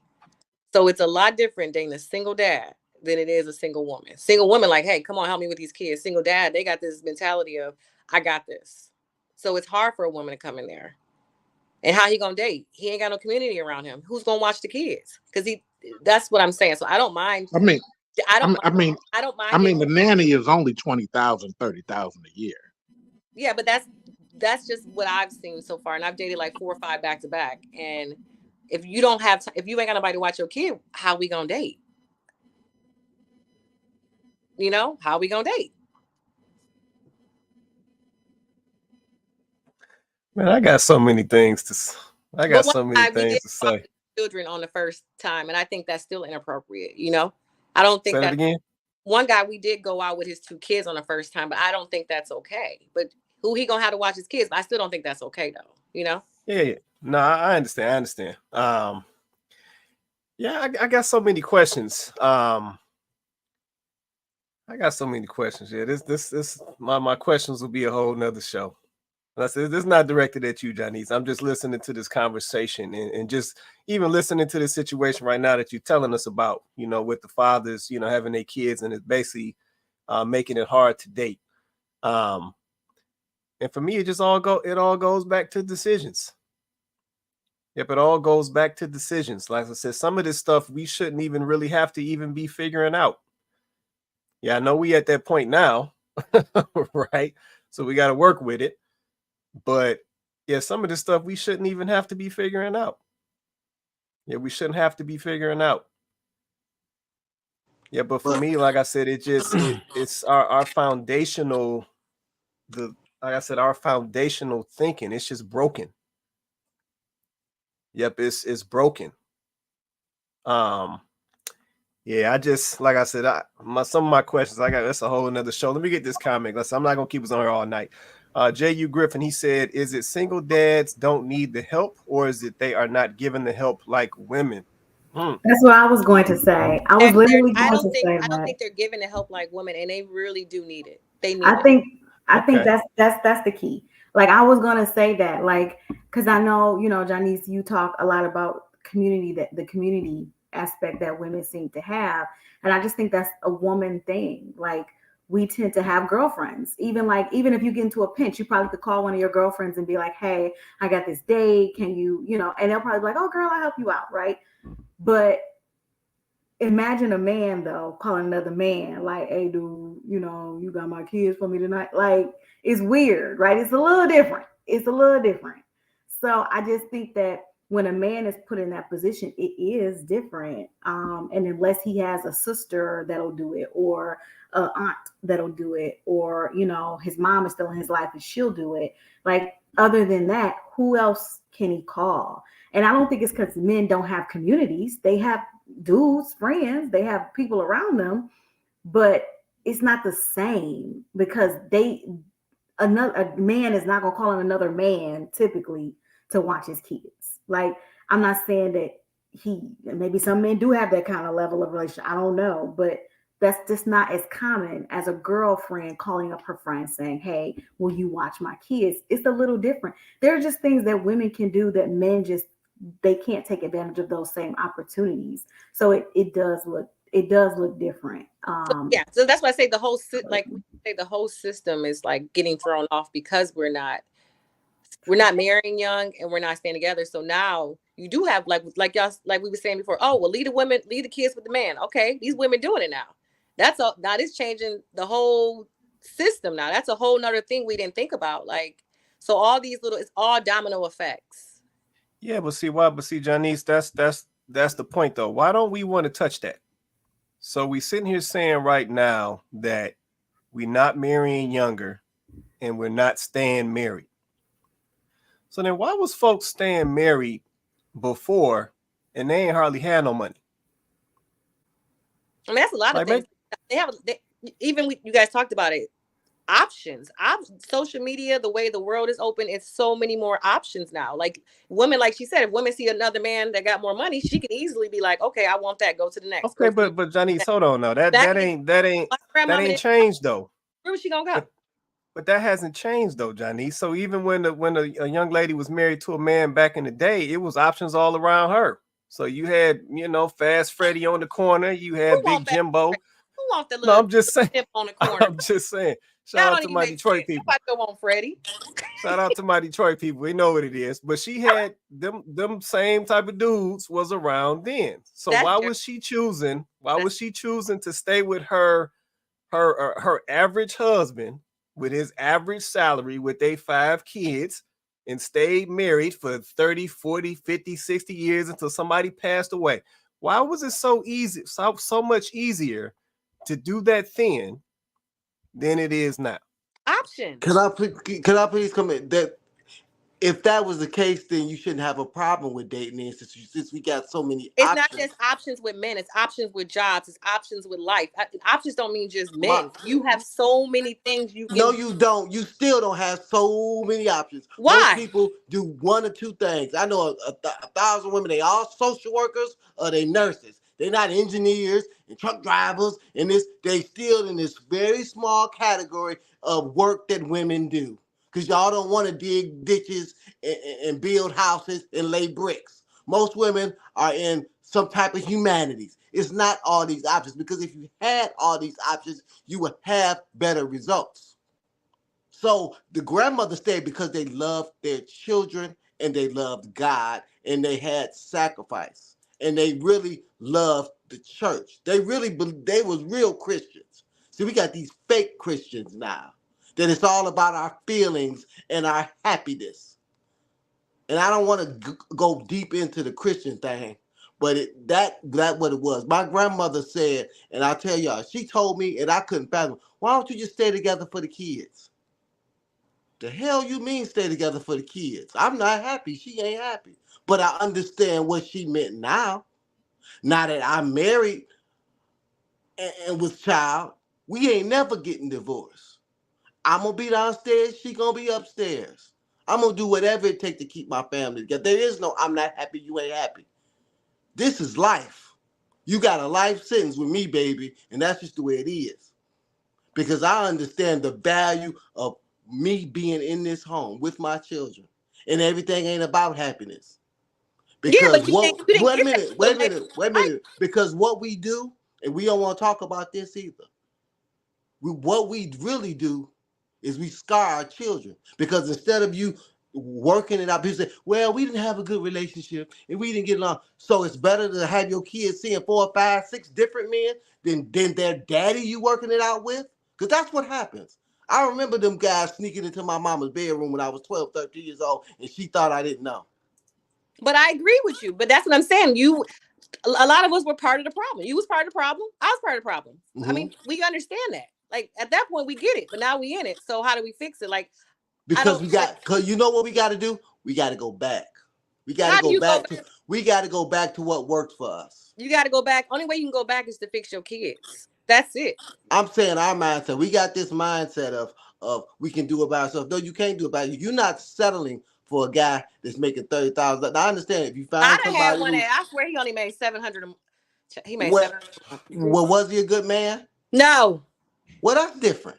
Why ain't no way? Yeah. That's different. Yeah, we also got we're not getting ahead. We all off into this fake generational wealth where most people ain't got $1,000 for a bad car note. Or something happened to their car, they got to go get a loan for it. We got to understand we need each other. But women don't think, they'll rather say, you know what? I don't need it. If I can't get it the way perfect, I don't need it. I got my kids. I got a nice little job. I got a little dog. I got my friends I can go to Jamaica with, and we can lay on the beach together and have Mai Tais. And I might can give me some side D every once in a while to you know, to knock the edge off, and it's cool.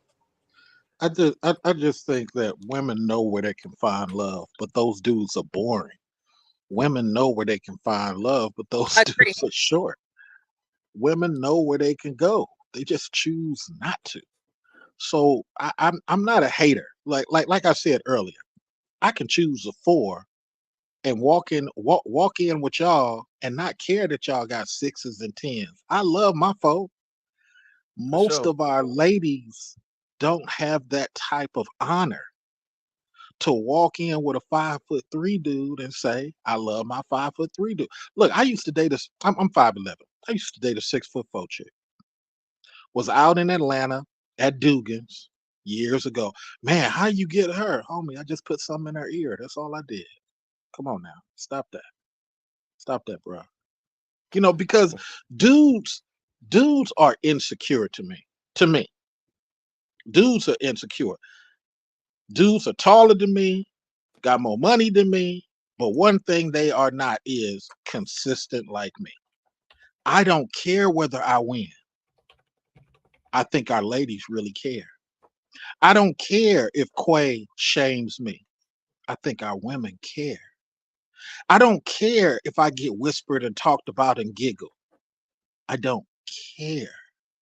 But on the other side of the gender, they care about the sisterhood approval so much.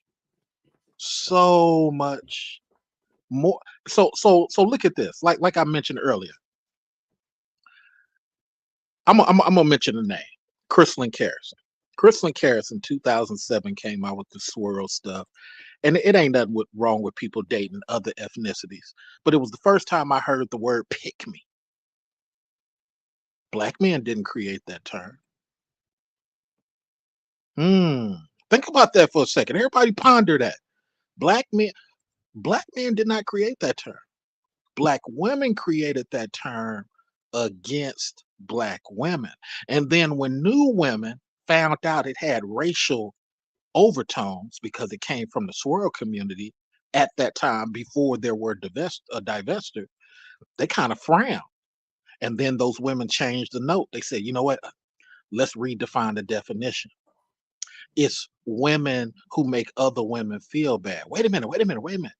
So you created a term for women who are dating somebody that you don't approve of and making you feel bad?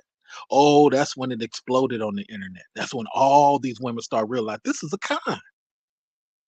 These women are actually trying to con us. And I'm gonna end by saying this because I mentioned Chrislyn Carrison. When her white husband divorced her, now all of a sudden the message ain't good. Like we said earlier, outcomes. She got another white guy. He accidentally said the N-word in an all-black woman chat room. Outcomes. So I say all that to say that, ladies, you're going to be 60-something. Have you went on a dating site and seen all the unhappy faces of women at 60 on them dating sites? You hard pressed to find a smile. So my point is, as a solution, you're gonna have to go and get with stable, established, keyword, established men. And they might be boring. They might not want to take the trips you want to take. You're gonna have to do just like we do with our 4s and our 3s. We're gonna have to be, you know what? She does some of the other good stuff, so I'm all good. She don't go dancing like I do, but I'll teach her. You women want to be not. I'm talking about you women out there in the audience. Y'all want to be in control and be secondary at the same time. Y'all want to be independent, but had a crystal ball at the same time. Y'all want to tell the future, but then when we ask you, okay, give me some defined definitions of how that works. Well, I don't know. So I'm just at a standpoint where I love ladies, but I just don't believe 70% of them. I'm gonna deal with the black socialites. I'm gonna deal with the black politicians. I'm gonna be over here in peace land where where the boule women are, and I'm just not going to even deal with the indecipher crowd. I'm gonna let the brothers have that over there. I ain't mad at you. I ain't mad at you, man. All right, we got to get up out of here, man. I'm gonna take some closing, and we're gonna wrap this up for the night. I'm gonna go to the ladies first, the fellas, then we out of here. Chloe, you want to say anything closing before we get out of here? Yeah, so who is worth more, men or women? Obviously, I think we know. If we're talking from a societal standpoint strictly, then we know the answer to that, and that is men, right? But I think where we're getting with this whole conversation is your value as a person doesn't change. We were all fearfully and wonderfully made. So your value as a person doesn't change. However, there is how another individual that could potentially be interested in you, there is a value that they will place on you. And I think that we need to understand that to know our value is to understand what makes us valuable. And I think that we should all spend some time really learning what that is. Because I think for women, we assess a certain value about ourselves in from the dating aspect that is not accurate, because we don't understand what men value. And if we're talking about your value in terms of relationships and dating and your sexual marketplace value, as they call it, then yeah, it does matter what a man thinks, because that's who you're trying to attract. I mean, if that's what you're into. And the same thing with men. Like men, yes, from a societal standpoint, you do have innate value, right? We get that. We understand that. But then there is a certain thing as a man's sexual marketplace value.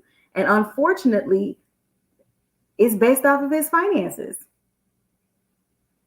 But I'm going to challenge everybody to let go of those stereotypes, to let go of that, to just leave the labels aside.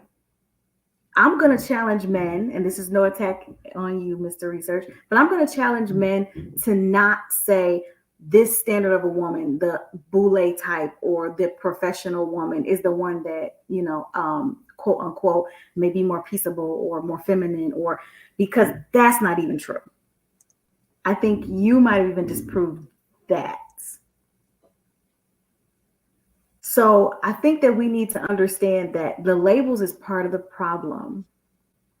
Putting everybody in these buckets are part of the problem. We need to start getting to know people for who they are and valuing them for who they are, not what they have or what they bring to the table based off of what somebody else told us we're supposed to care about. Because I think if we stop doing that first and foremost, then we'll actually see a person's real value. And that won't change regardless of what their financial status is. And then we can get back to appreciating people for who they are and being in these relationships, finding contentment and finding happiness and finding peace, because that is not determined by any outside entity. That's all I am. That's real. Appreciate that. Johnny, you want to say something before we get out of here? I will. It's just me from personal. I will say sometimes this podcast does trigger me a little bit. I'm gonna be honest. No, it's triggering for me because this is not these are not things that I probably worry about on the regular in a sense, and I've done the work and all those things. Like, I don't like the labels. I don't get into that high value, low. Like, I just don't even think like that, on the regular. And I'm okay with women setting their standards. I like, I'm just gonna talk to myself. I am a good woman. I am kind. I am nice. I do have family structure. I don't care about a man's money. I don't care about all those things. So I am going to set my standards, and I'm not going to just let any man come in here. And it's not based off his money. It's just a lot of people have traumas. I have traumas, but I'm actively working on my trauma. So women and men, like, it's okay. Everybody has to be working on their traumas. And if I ask a man why he's single and he'd be like, oh, well, baby mama did this and did it, I'm like, well, what did you do? And if you can't tell me what you did, that's a problem for me. And So I'm at that stage that I am, and I am reading, I am taking therapy, I'm enlightened. So yeah, it's going to be a little bit harder for me to find a man that's also doing those same things, but he will come, you know, he will come, and that's okay. So I'm just saying, like, everybody, just even if at this age you might need to take your time a little bit and be careful, you know. And it's not about the money. It's not. Money's not important. If you got a man that's good and he's good with your kids, he's good with his kids. He likes his mama, his grandmama. He's nice, and he ain't like. I don't like mean people. I've realized it about myself. I'm not a mean person. I don't call people ugly. I don't even use the word stupid. Those things are hard to find in people nowadays. It's very hard not to find somebody that just truly cares and is nice to people. That's really just all I want, is a person that's nice. So what I'm saying, just, I don't know, take your time. At this age, shoot, you're already 40 something, you might as well take your time. That, I know, Vince, it might sound crazy, but you got to be careful. Bruh. You got to be careful, and I'm okay with taking my time and getting the right what I want. And if I'm not settling, and when I say settling, it ain't got nothing to do with his money. And Vince, you're right. I done tried the broke ones. And when a man is broke, he's not living in his purpose, though. And that's even harder to deal with when a man don't have his stuff together. He moves differently. He acts differently. He's very insecure about himself.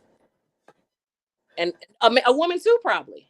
Woman and man. If you ain't living in your purpose, you're going to be super insecure walking around these streets. So I think, I don't know if a man has more value or a woman has more value. I mean, a man is great for protection, leadership. A woman is valuable in having a child that a man can't have. I mean, everybody has a value, you know? I mean, I don't know. A man can't have a baby. A woman can't be physically stronger, you know? So I think women and men both just need to balance. We just should be balanced, just balanced. But I do believe we go back to the old ways. I don't mind going back to the old ways. I think it's okay. I don't know. I feel you. Well, let's say, first of all, I hate to hear you getting triggered on here. That's the first thing. It's not that, you know, but all these, like, even on social media, I don't click on these buttons anymore because it can mess with your head. I don't want to, while I'm on this journey, I don't want to keep, like, then it starts me going back to being kind of upset and angry, and now I'm feeling some type of way. You know, it does mess with my head because I am focused, you know, but I enjoy hanging out with you guys in a sense. So I be like, okay, let me just go in here and be triggered. No, we appreciate it. We appreciate it. I just want to touch something you said real quick, just real fast. You just mentioned, you know, some points, or use some words. You mentioned broke. I think some of these terms, yeah, you mentioned high value. So I think some of these terms definitely are an issue. And I think some of these terms have also been redefined from what their original definitions were. And I think that's playing a part in it too, you know, because you brought up a point real quick, Janice, and you said a woman in her purpose. Like, I would like to ask that question. I wonder how many women today know what their actual purpose is. And that's just being honest. And that also goes for some of the men as well. I wonder how many men today actually understand what their purpose is, right? So yeah, some of these things I said have been redefined, you know, in a bad way. And that's just what it is. But we'll come back to that. But let me keep it going. So let's see, Chloe, Janice. Let me go to Vince. I'm gonna go to Miss Research. Go ahead, Vince. You want to say before we get out of here, man? Well, Janice, we appreciate you being on the panel. We don't ever want you to leave. If you get triggered, just hit your camera and take a woo side. Come on back. But I think that for people our age, I'm gonna say over 35, 40, is we got to come to the table honestly. And I'm not going to say money matters, but I will say being able to provide matters because it just does. We're not 21. You can't be working at McDonald's. I don't care how good of a person you are. It's not going to work. You got 2 kids. We are trying to retire in 20, maybe 30 years. We ain't trying to go back to zero, and I don't blame you. I wouldn't do it either. But I think that what we must do when we looking to date is to look at people's character, especially for a man. First thing you do is see how he treats the people he say he loves. That's the first thing. His mom, his children, himself. First of all, himself. And if he doesn't treat himself, then, and then second of all, don't go out with nobody you're not sexually attracted to. The first date. Don't go out on the third date if you don't plan on sleeping with them. Because you have a different type. Because for men, a lot of women say, well, they just want to have sex. No, they just want the possibility. They just don't want to feel like I'm going out and she really don't like me and I'm just wasting my time. Just rub his hand and say, baby, you going to get this. But I'm just trying to slow it down so I can make it good for you. See how that sounds? Baby, you going to get this. Oh, my God. And when I give it to you, woo, woo, woo, woo, woo. But see, I want to give it to you right. See how that sound? Woo! I'm gonna wait, baby. I'll sit over here sideline. We just gotta know we gonna get it. That's all. Cause we don't want to be played. Cause we have been played too. Men have been played out here. So I think that we gotta come honest. We gotta come with standards, but they gotta be realistic standards. We have to be realistic. And as far as the worth, men are worth more because we have more responsibility. We just do in this world. It's not the same. It's not equal. I tell my boys, you're going to be judged as a man. You're not going to be judged as a woman. It's always going to be your fault. Always going to be your fault.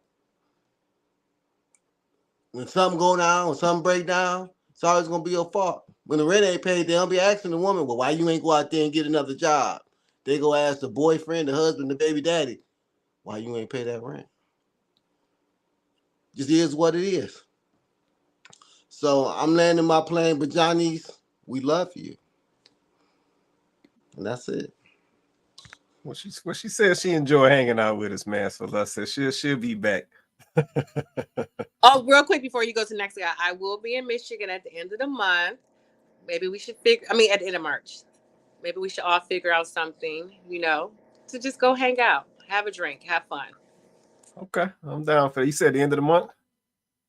End of March. I think that's spring break. Vince, I don't know. You probably be in some kind of country somewhere. Yeah, he'll be around end of March. All right, we definitely can do that.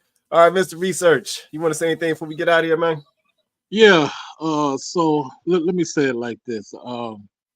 I remember one sister I met in 2016 before I met my current girl. Beautiful, dark-skinned sister.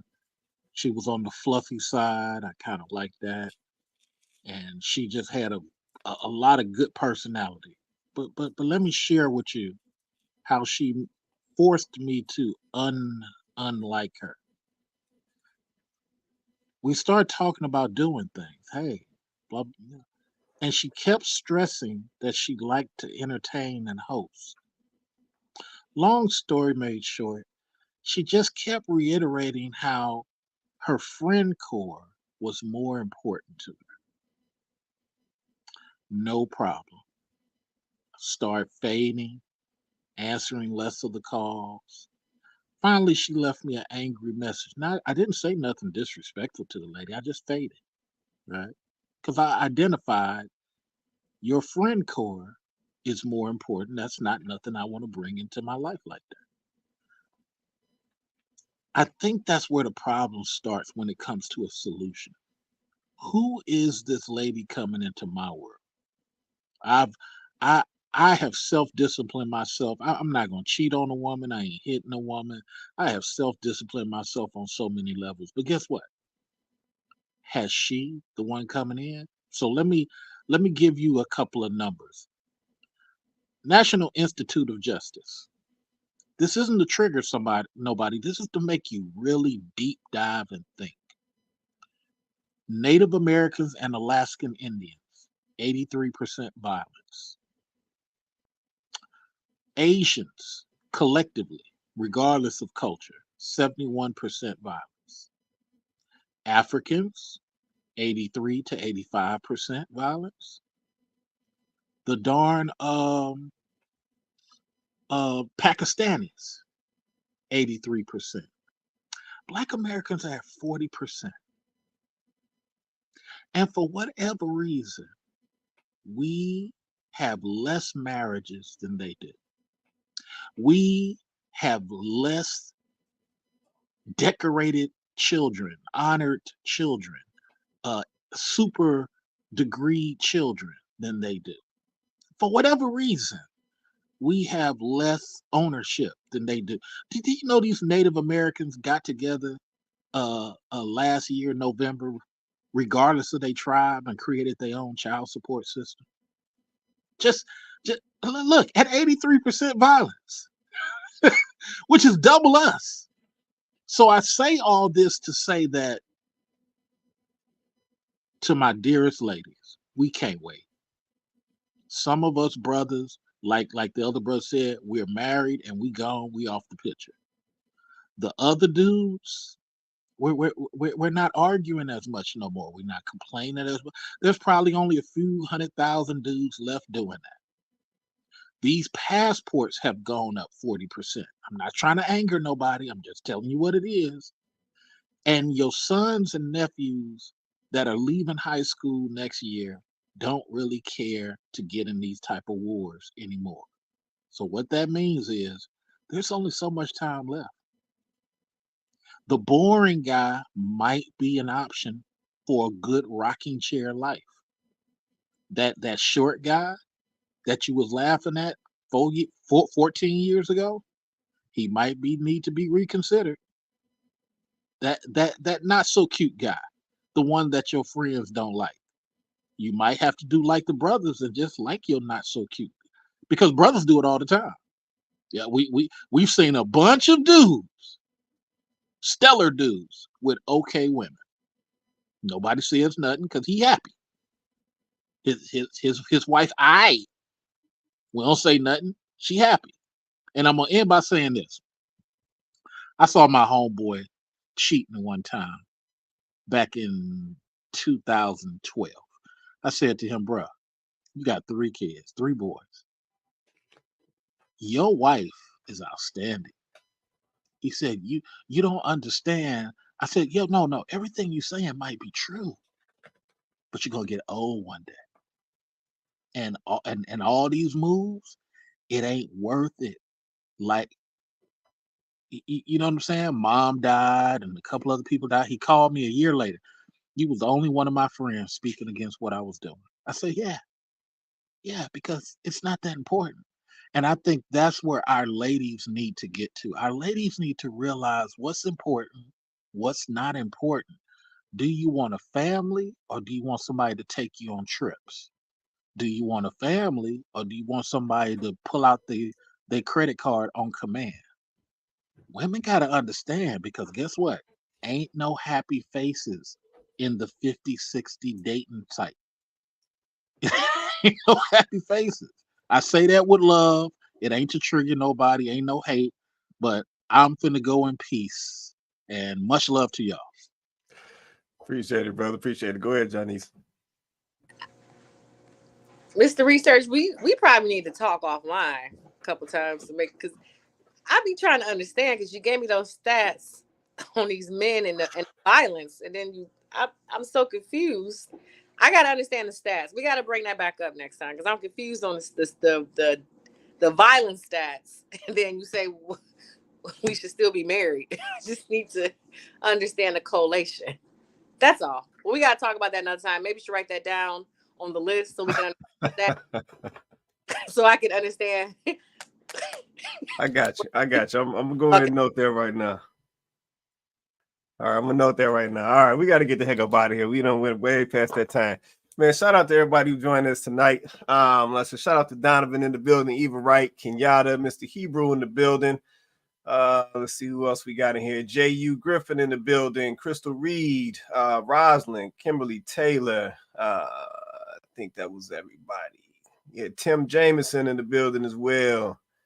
Yeah, I think that was everybody. Shout out to my panel, Chloe, Vince, Mr. Research, Janice.